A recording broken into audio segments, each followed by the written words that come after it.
Today marks 3 years exactly that I've been doing this ridiculous project. Welcome to the Time Treadmill. I'm Ron, and these are my sweaty thoughts about Doctor Who.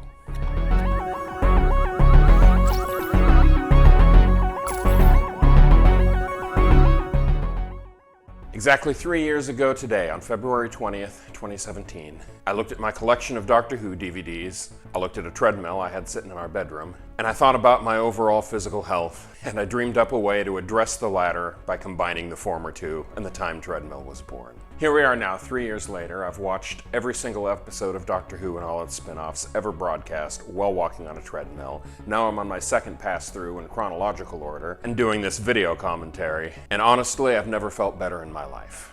So, very specifically, 3 cheers for Doctor Who and treadmills. It's definitely changed my life. Getting on to the story at hand, today I finished up The War Machines, and I've got a few more things to talk about it that I didn't cover yesterday. So first of all, The War Machines is the first story to do something really interesting with the opening credits. The title sequence is the same as it's always been, but then instead of just a simple story title at the beginning, The War Machine uses a stylized interstitial rendered in a computer font that looks absolutely amazing.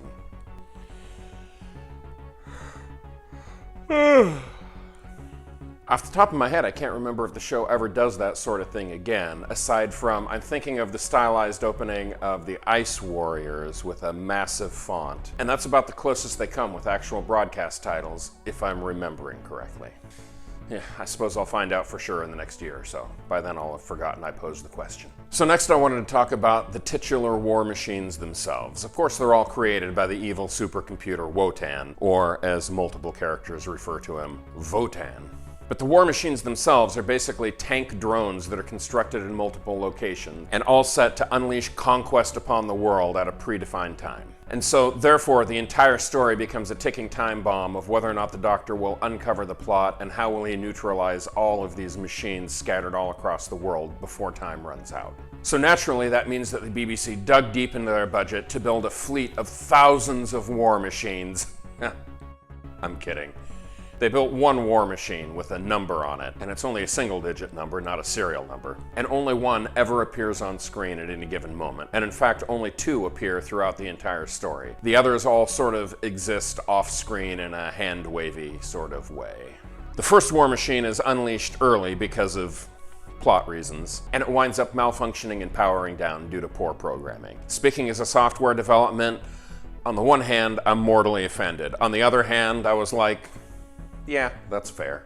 The second war machine is defeated by rolling into a magnetic loop, being disabled and then being reprogrammed to the Doctor and sent off to destroy Wotan itself. Now the Doctor, being a total dick, is completely unconcerned by the human life that's in jeopardy by sending the war machine into Post Office Tower, where there are several humans under hypnotic control, including, by the way, Polly. And this despite the fact that Ben pleads with the Doctor on multiple occasions that they have to save Polly. So he sends off the war machine rolls in, destroys Wotan, kills one of the scientists, and the only reason Polly survives is because Ben rushes over there just in time to drag her out before the war machine unleashes its hell. And by the way, speaking of minuscule BBC budgets, this episode had absolutely no incidental music. That wasn't a stylistic decision, that was a completely budgetary, they had no money to pay for music for this episode. Everything in this story is ambient sound and really annoying computer bloops and bleeps like R2-D2 on crack. And the final sort of interesting thing I have to note about the story is that this is the first story since An Unearthly Child to be set on contemporary Earth. There have been a couple of brief visits when Ian and Barbara went home and when Dodo was picked up, but this is the first actual story set on contemporary Earth in modern-day London. And for that matter, it's the first story in which the Doctor collaborates with the military in order to defeat an imminent threat to mankind. And that's gonna become a regular thing. In fact, not only does it become a regular thing with the second Doctor, it becomes a basic series premise with the third Doctor. And so here we go, the next era of the show has been set off and running. And as for the Doctor himself, he's got one more pure historical that I start tomorrow, and then William Hartnell's tenure of the Doctor ends in just a few days with the 10th planet. And ironically, I'm going to be watching the 10th planet in parallel with the season finale of the 13th Doctor, which focuses around the 10th planet enemies, the Cybermen. So Once again, synchronicity on the time treadmill. And that is about all I can handle for today. So tune in tomorrow when I talk about the smugglers, an odd, pure historical that I will tell you all about tomorrow. I'll see you then.